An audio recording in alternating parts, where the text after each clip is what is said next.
We talk about playing complementary style football. Well, you're not going to get it here in Oklahoma, but let's talk about just how bad this offensive line is that Alabama is going to be up against.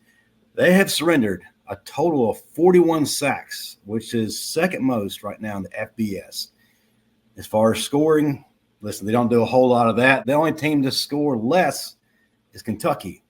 And no other team in the SEC right now has passed for fewer yards per game. Matter of fact, in terms of overall ranking, Oklahoma's passing game is ranked 115th in the nation. Their wide receivers, which was supposed to be a strong suit coming into this season, virtually non-existent. Deion Burks has not been the player we all expected. J.J. Hester has not been that guy that we expected. The leading receiver is Bauer Sharp, their tight end. He currently leads the team in 39 receptions and just 299 yards.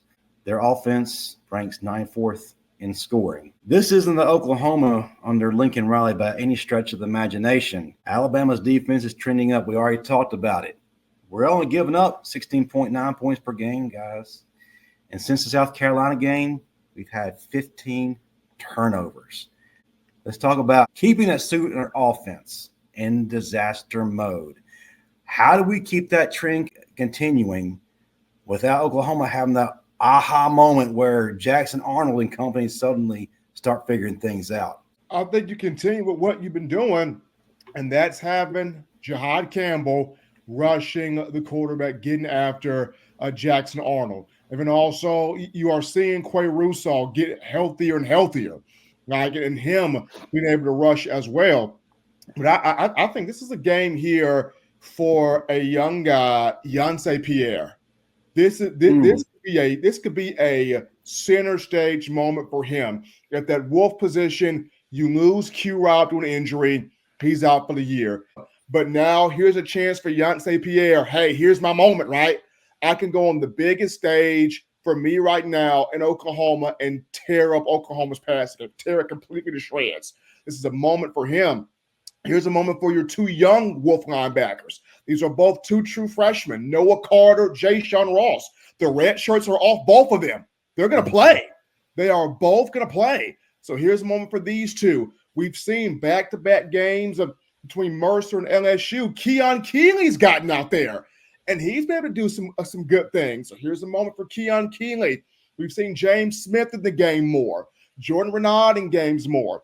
So I think this defense, what it has to do, continue pressuring the pocket, and as you are pressuring the pocket, getting your hands up in the passing lanes to cause deflections, which create those turnovers. You go back to the athletic one-handed pick from Quay Russo last week. What happened?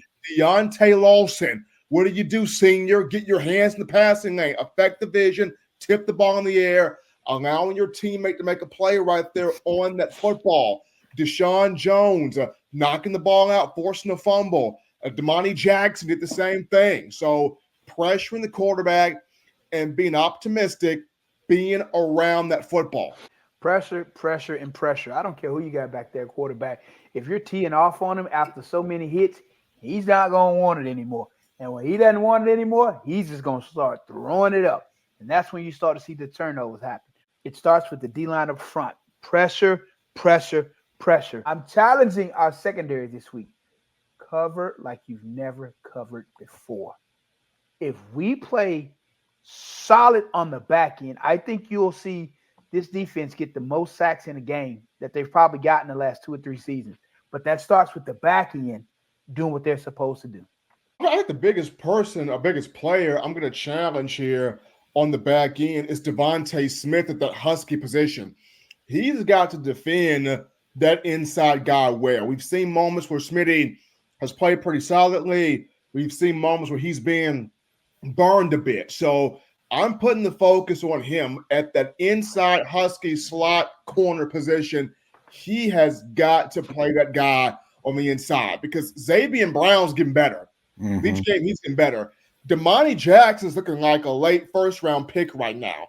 Malachi Moore's playing well. Brayson Hubbard has put his hand on this defense. Boy, is he playing well. And he's going to get even more of an increased role. Why? Because Keon Sabb is out for the year with that foot issue. So You look at Devontae Smith, I'm putting the microscope on him. He has got to have his best game at that Husky position. And then behind him, you got Deshaun Jones, who can play that as well. You also got Red Morgan. So, but I'm putting the microscope on. Smitty's got to show up, and Smitty's got a ball this week. Marvin, pick up after that. Who is someone you feel like needs to really step it up this week and kind of be the X factor on that defense? Malachi Moore, Malachi, we need you to be a leader on that back end. And because when I say solid coverage, that starts with making the correct adjustments, again, because the defense, middle linebacker may change the defense. Changes the defense, you got to change the coverage. How well will Moore get everyone set on that back end to ensure we're doing what we need to do so that when we have to pass off 2 and 3, we're able to pass them off and there's no confusion so that we don't have wide receivers running wide open. So I need that commander, the field general in Malachi, to come out to keep everybody on the same page.